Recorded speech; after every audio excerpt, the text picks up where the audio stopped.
Welcome everyone. আমাদের privacy take থেকে আমি সোহাগ হোসাইন আছি আপনাদের সাথে নতুন আরও একটি ভিডিও টিউটোরিয়াল নিয়ে। তো আজ আমি আপনাদের জন্য অনেক গুরুত্বপূর্ণ একটা ভিডিও নিয়ে এসেছি। আর আজকের ভিডিও তাদের জন্য খুবই গুরুত্বপূর্ণ যারা HSC ফর্ম ফিল আপ করবেন ভাবছেন বা যারা অলরেডি ফর্ম ফিল আপ করে ফেলেছেন। অর্থাৎ সবার জন্যই আজকের ভিডিওটি অনেক বেশি গুরুত্বপূর্ণ। তাই ভিডিওটি না টেনে অবশ্যই সম্পূর্ণ দেখার চেষ্টা করবেন, কেননা আপনার ফর্ম ফিল আপ করতে গিয়ে কোনো ভুল করে ফেললে অনেক বড় বিপদে পড়তে হতে পারে কিন্তু আপনাকে। আর আপনি যদি এখনও ফর্ম ফিল আপ না করে থাকেন তাহলে আপনার জন্য আজকের ভিডিওটি সবচেয়ে বেশি গুরুত্বপূর্ণ। সো ভিডিওটি অবশ্যই শেষ পর্যন্ত দেখবেন, কেননা ফর্ম ফিল আপ করতে গিয়ে কি ভুল হতে পারে আমি আজ আপনাদেরকে তা ডিটেল দেখাবো আজকের ভিডিওতে, যেটা আপনার জানা থাকলে ভুল হওয়ার কোনো সম্ভাবনা আপনার থাকবে না। সো চলুন মূল ভিডিও শুরু করা যাক, আর আপনারা মনোযোগ দিয়ে ভিডিওটি একদম শেষ পর্যন্ত দেখতে থাকুন।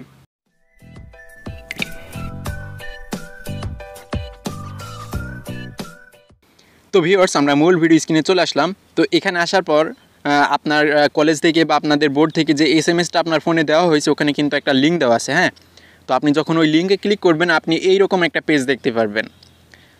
তো এখান থেকে কিন্তু আপনি আপনার টাকা পেমেন্ট করতে পারবেন বা ফর্ম ফিল আপ করতে পারবেন। আমি গত ভিডিওতে দেখিয়ে দিয়েছি, আগের ভিডিওতে দেখিয়ে দিয়েছি যে কীভাবে আপনি ফর্ম ফিল আপ করবেন বা টাকা পেমেন্ট করবেন। আপনি যদি ভিডিওটি মিস করে থাকেন তাহলে ভিডিওটি দেখে নেবেন, তাহলে আপনিও টাকা পেমেন্ট বা ফর্ম ফিল আপ সম্পন্ন করতে পারবেন আপনার ফোন থেকেই। ঠিক আছে, তো আজ যে বিষয়টা নিয়ে কথা বলবো সেটা অনেক গুরুত্বপূর্ণ আর এটা সকলেরই জানা উচিত। তো বন্ধুরা, আজকের গুরুত্বপূর্ণ যে বিষয়টা সেটা হচ্ছে আপনারা যখন টাকা পেমেন্ট করার জন্য এই পেজে চলে আসবেন, আপনারা ধাপে ধাপে যখন টাকা পেমেন্টের লাস্ট পর্যায়ে চলে যাবেন, আমি আপনাদেরকে ওই পর্যায়ে নিয়ে গিয়ে দেখাচ্ছি, দেখুন। তো ভিউয়ার, আপনি যখন আপনার টাকা পেমেন্ট করার জন্য বা ফর্ম ফিল আপ সম্পন্ন করার জন্য এখান থেকে একটু স্ক্রল ডাউন করে নিচে নামবেন এবং এই পেমেন্ট অপশনে ক্লিক করবেন, তখন আপনি আবার নতুন একটি পেজ পাবেন। হ্যাঁ, তো আমি ক্লিক করলাম, দেখুন। তো ভিউয়ার, আপনারা যখন পেমেন্ট করুন ওখানে ক্লিক দেবেন, সাথে সাথে আপনি এই পেজে চলে আসবেন। তো এখানে আসার পর আপনি যখন পেমেন্ট করার জন্য এখানে আপনার পেমেন্ট মেথড সিলেক্ট করবেন।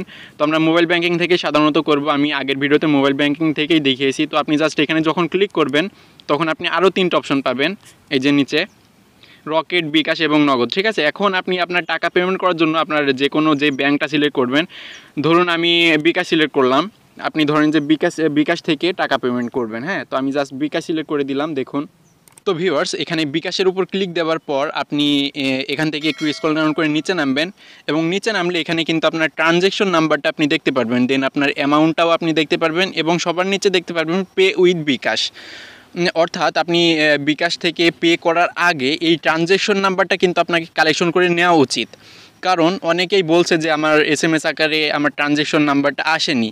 তো যদি ট্রানজ্যাকশন নাম্বারটা আপনারও যদি পেমেন্ট করার পর না আসে তাহলে কিন্তু আপনি আপনার পে স্লিপটা ডাউনলোড করতে পারবেন না, কারণ আপনি আপনার ট্রানজ্যাকশন নাম্বারটা এখান থেকেও কালেকশন করেননি, আবার SMS আকারেও বোর্ড থেকে আপনার নাম্বারে আসছে না, তাহলে কিন্তু আপনি পে স্লিপ কোনোভাবেই ডাউনলোড করতে পারবেন না।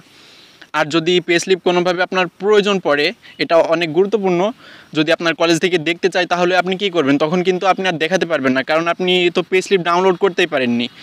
তাই আপনি যখন ফর্ম ফিল আপ করবেন তখন আপনি আপনার ট্রানজ্যাকশন নাম্বারটা এখান থেকে কালেকশন করে নেবেন। এখানে কালেকশন করার জন্য আপনি স্ক্রিনশট দিয়ে নিতে পারেন অথবা এটা লিখে নিতে পারেন দেখে দেখে। ঠিক আছে, তো আপনি যখন পেমেন্ট সাবমিট করবেন বা পেমেন্ট পে করবেন তখন কিন্তু এখান থেকে এই ট্রানজ্যাকশন নাম্বারটা আপনি প্রথমে কালেকশনে রাখবেন, কারণ আপনার SMS আকারে অনেকেই বলছে যে আসেনি, আপনারও যদি না আসে তাহলে কিন্তু আপনি সমস্যায় পড়তে পারেন।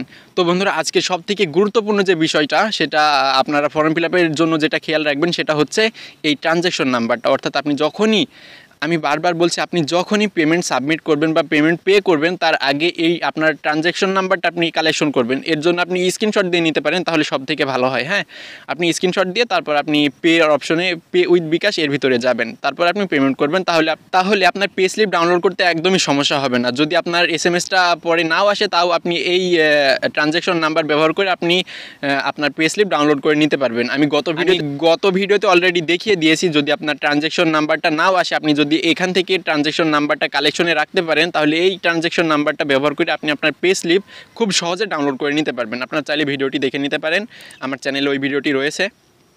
সো বন্ধুরা, আমি আজকে গুরুত্বপূর্ণ যে বিষয়টা নিয়ে আপনাদের সাথে কথা বলতে চেয়েছিলাম সেটা হচ্ছে এটা, যে আপনি ফর্ম ফিল আপের আগে আপনার ট্রানজ্যাকশন নাম্বারটা এখান থেকে অবশ্যই কালেকশন করে নেবেন। কারণ পরে আপনার ট্রানজ্যাকশন নাম্বারটা SMS আকারে আসবে কি না এটা বলা যাচ্ছে না, কারণ অনেকেই বলছে আমার আসেনি, অনেকে বলছে এসেছে। সো আপনারও যদি না আসে, আপনি আগে থেকে এটা কালেকশনে রাখলে সব থেকে ভালো হয়। তো বন্ধুরা, আজকের ভিডিও এতটুকুই। আজ আমরা এখানেই শেষ করব। আপনারা যদি এমনই হেল্পফুল ভিডিও নেক্সট টাইম পেতে চান তাহলে এখনই আমাদের চ্যানেলটিকে সাবস্ক্রাইব করে পাশে থাকা বেলটি বাজিয়ে রাখবেন। আর নতুন ভিডিও আসা পর্যন্ত সবাই ভালো থাকবেন, সুস্থ থাকবেন। আজ এখানেই শেষ করলাম। খোদা হাফেজ।